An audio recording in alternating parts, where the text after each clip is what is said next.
I'm really happy to introduce our today's speaker, Professor Givon. And like all previous plenary speakers at this conference, he's a linguist, and he's a really great linguist. Believe it or not, but when I was a student, his work was already classic, and we're really happy to have him here today at this conference. As a linguist, Givon started his work as a student of African languages, and later on he moved to more general issues such as linguistic typology, that is comparing different languages. And then he was, in late 1970s, he was a pioneer of what is called discourse studies in linguistics, that is a study of language structures as being a part of communication and context. At still later period of time, he became interested in evolution of language and the origins of human language, and I think that's what his talk is, of today is going to be partly related to. And also now, Professor Givon, being Professor Emeritus of University of Oregon, lives on the territory of the Indian reservation in Colorado, or near the reservation maybe. It's a huge Indian tribe, and he's worked extensively on this language. He wrote a grammar, dictionary, and so forth. But that's not all. Apart from being a great linguist, he is also a great cognitive scientist, which you will see from his today's talk. And I will just quote the titles of several of his books, such as Mind Code and Context, and Biolinguistics, and Context as Others' Minds, and the Genesis of Syntactic Complexity, and many, many others. I'm not going to continue because I will steal all of his time if I continue. And also, apart from being a great linguist and a great cognitive scientist, he is a great musician, a great rancher, and also a novel writer. He publishes a novel every year, more or less. You're welcome. Please, Givon.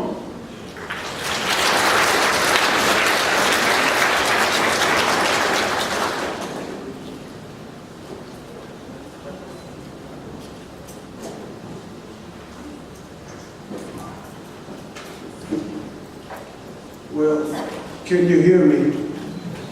Is this more or less, how about from here? Is this not good enough? I said, okay, I'll have to stay close to the microphone. I want to thank Andre for a generous introduction, and being an old friend. And I would like to thank the committee for inviting me here. It took some doing. About 6 years before I finally managed to make it here. And this is the first time I visit Russia. And the first time in Kaliningrad, or as I used to know it, Königsberg.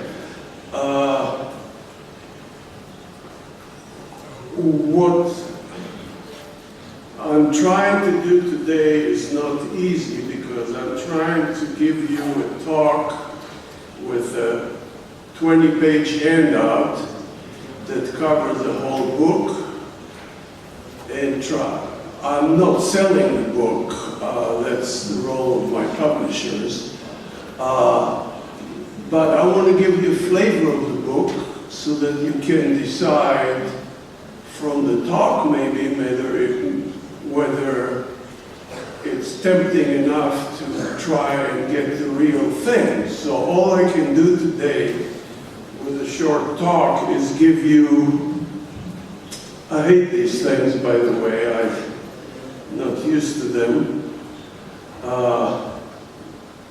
So all I can do is give you a flavor of some of the main topics that are covered by the book, and we'll do it in a way that I hope will work. I'll start by giving you some kind of a general context. I have to use my reading glasses to do this, sorry, but okay. I'll start by giving you some kind of an intellectual context for the things that the book deals with. The name of the book is The Genesis of Syntactic Complexity, Diachrony, Ontogeny, Neurocognition, and Evolution. So you see, it's a book that is loaded with a lot of topics that a lot of people don't put together all the time, but I am firmly convinced that those topics belong together. So I'll try to start this by giving you some kind of a context. At the beginning of the handout is also part of the context. Then I'll go to one case of the thing that is more familiar to linguists and less to cognitive scientists. So I thought maybe cognitive scientists should pay some attention to it, and that's language diachrony, one of the three developmental trends that I've been looking at. And let's hope that it works. And towards the end, I'll talk about a notion that people usually don't look at. People usually, when they say recapitulation or parallelism, they talk about ontogeny and phylogeny, evolution and development. I'm going to add the one that most people don't know about, diachrony, and show you, from my perspective, that there is an amazing amount of shared constraints between biological evolution and language diachrony. Now, this is only one topic from the book, but at least I'll give you a flavor of what the thing is all about. And hopefully it'll be coherent, but I don't guarantee that, as I never do. And I don't think anybody can. Coherence is not in the text, coherence is in the mind, so it's up to you. I actually wrote a paper with that title. All right. Herbert Simon, 1962, started the ball rolling with a series theory of complexity by suggesting that it involved complexity as a question of the degree of hierarchic organization. Hierarchic structure applies both to language, and I'll try to show you definitely for syntax, but it also applies to cognition. It applies to memory, particularly episodic long-term memory. It applies to certain phases of semantic organization or lexical memory, not all of them, by the way, as some people may have wanted to claim. And it certainly is a huge factor in biology and biological evolution and the evolution of complexity in a way, in a study that started with actually Aristotle, who is the founder of Darwinian biology, as I'm told Darwin himself has acknowledged. So hierarchic structure is one theme of complexity. The other theme, again, due to Herb Simon in a paper from 1973 with Bill Chase, and later on a paper from in 82 of Bill Chase and Erickson, the study of chunking. Chunking is just another description of hierarchic organization, where units of multiple entities are chunked together for the purpose of memory, and this was particularly a study of memory. You know, the famous paper on memory for chess was the beginning of that chunking. Something that Herb Simon himself didn't quite pay attention to, but in fact, people who did subsequent work realized that hierarchic organization and chunking is also related to the whole study of the shift from attended to automated processing, to automaticity. And automaticity is a huge theme in cognition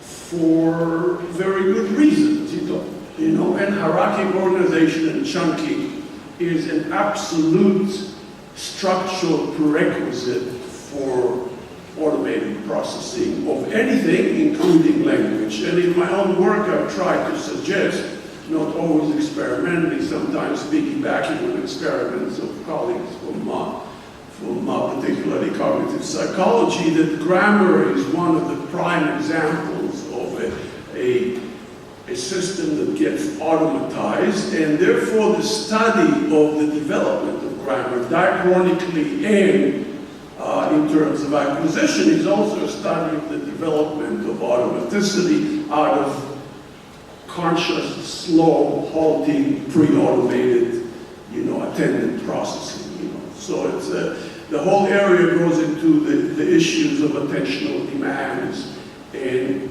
how you can reduce them by high frequency, particularly for high frequency items, by automating processing. And obviously we all know that a lot of lexical processing is also automated. Lexical access is automated, and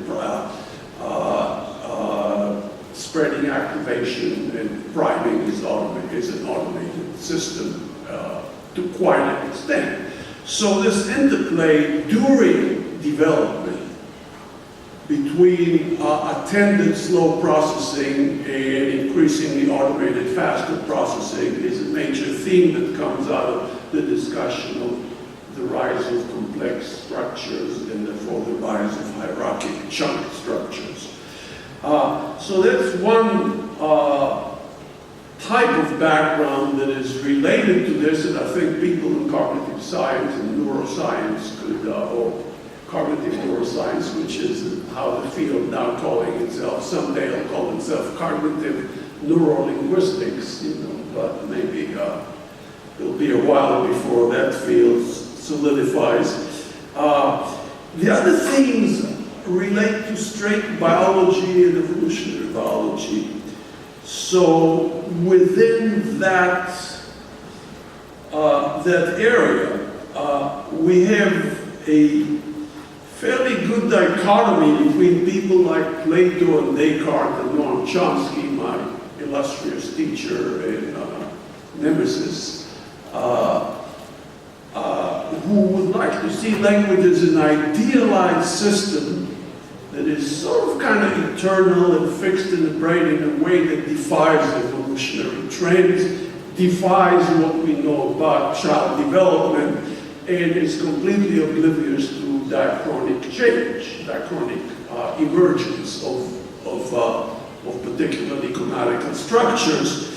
On the other hand, in total antagonism, we have the Darwinian/Aristotelian program that is interested in things that Descartes, Plato, and Chomsky were never really into, such as, for example, the adaptive functional motivation of emergence of structure. The fact that structure is motivated, this is something that biology never veered from ever since Aristotle in a beautiful book called De Partibus Animalium. He sets up biology as a functional, adaptively oriented discipline, and basically it went like that all the way to Darwin, with very few exceptions in biology. So biology got it very early. Linguistics had to struggle with it mostly recently. Okay, so adaptive functional motivation is one characteristic of the other way of looking at language. Then another important characteristic is the emphasis on development rather than on steady states. And we've got phylogenesis, which until recently was not a very respectable topic. Evolution was not a respectable topic in linguistics. We have ontogenesis, where we've got a raging argument between people who talk about language without studying language development, without data, sort of some kind of theory of learnability in the abstract. And finally, we've got diachrony, which is sort of an old preoccupation of modern linguistics, but in some sense a stepdaughter of the theoretical discussion until fairly recently, in an attempt to integrate the three developmental trends that are known in language. And I will try to convince you, at least by reading some eminent quotations from eminent biologists, that actually biology does have an equivalent to diachrony, except that it's kind of buried in the discussion. And that's everyday adaptive behavior, or everyday learning behavior. Okay, the third very important theme that separates those two ways of looking at language, the Cartesian, Chomskyan on one hand, and Darwinian, Aristotelian on the other, is the treatment of variation of what linguists call typological diversity.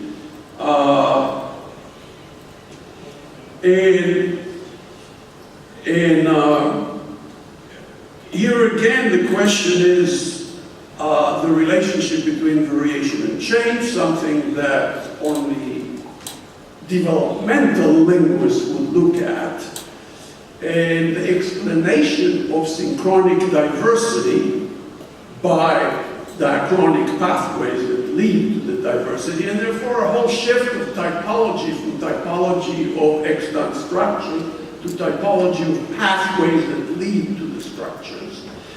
And this is totally parallel to biological evolution, where it doesn't make sense to talk about the diversity of life without talking about the diversity of evolutionary pathways. You know, it's the only meaningful way ever since. Well, Aristotle didn't know about evolution, but he knew about diversity, and he knew about the gradual shift from simple to complex, which is the basic sort of discussion in biology.